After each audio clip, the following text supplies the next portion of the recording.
Good afternoon, Knights. Thanks for joining us. I'm Luis Perez, and today is Monday, March 30th, 2026. Here's your Chart Turner update. President Donald Trump has signed an executive action aimed at getting TSA employees paid immediately as the partial Department of Homeland Security shutdown continues. CNN reports the move could allow some workers to see back pay as soon as Monday, though questions remain about exactly how the money will be distributed.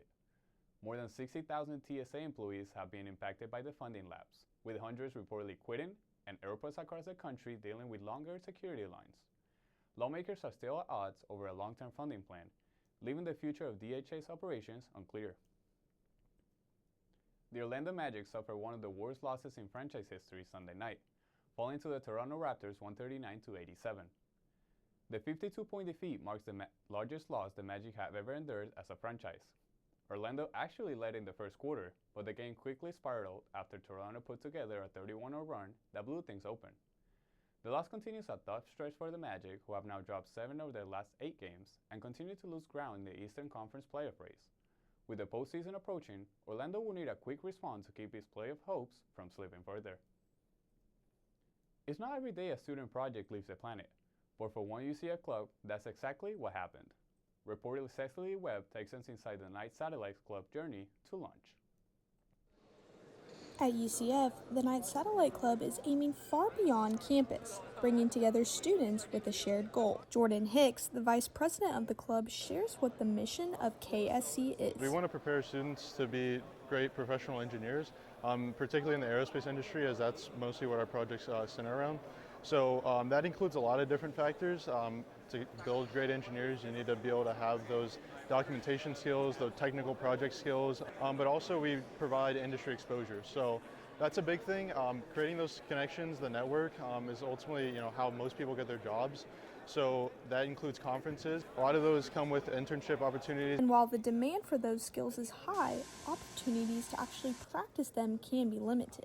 Garrett Webb, the president of the club, says that's what makes this club so valuable. There's not a lot of guidance on how do you build a satellite out there. It's not like you can just go on to Wikipedia and get instructions for that. We don't require any experience when you come on. You can just walk in.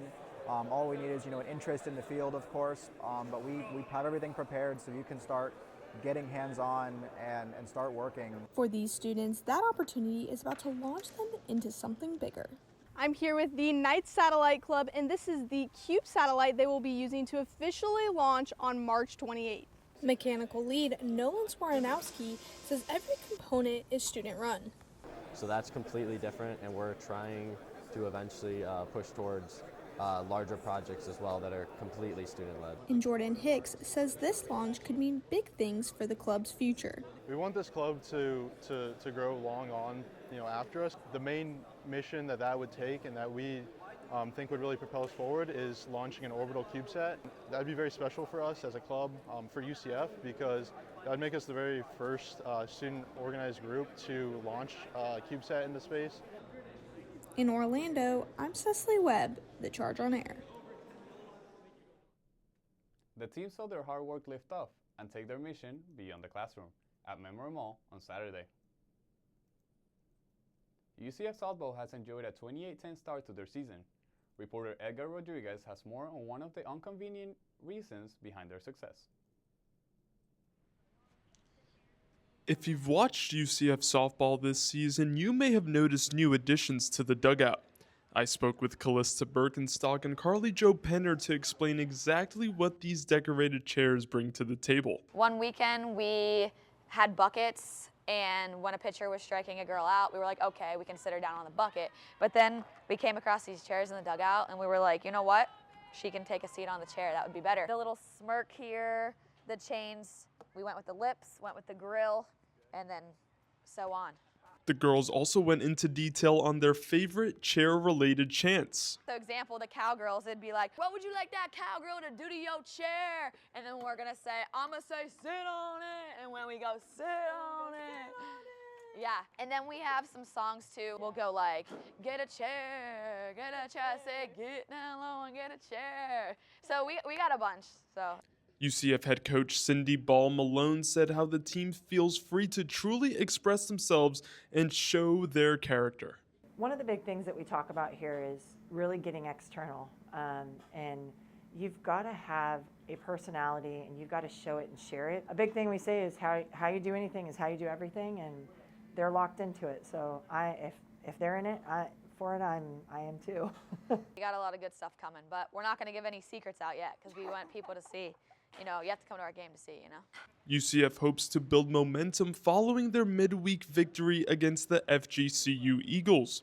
The Knights will now have to update their decorations and head west for their next series, which starts later today against the Houston Cougars. In Orlando, Edgar Rodriguez, The Charge on Air. After scoring 49 runs in 3 games in Houston this past weekend, the Knights return home to take on Utah. The series starts on Thursday, April 2nd, with this year's Autism Awareness and Acceptance game. Now let's take a look at today's weather forecast. Today's high is 78 degrees with cloudy skies and a 65% chance of rain. Tonight the low is a chilly 64 degrees with a 0% chance of rain, so you may be able to leave the umbrella tonight. Tomorrow's high is 81 degrees with cloudy skies and a 45% chance of rain. Much warmer than previous days, but you might want to hold on to that umbrella. That's all the time we have for now. Make sure to keep up with all that's happening throughout the week by following us on Instagram at The Charge News. And check back here tomorrow for another news update. I'm Luis Perez. Thank you for watching and have a great day.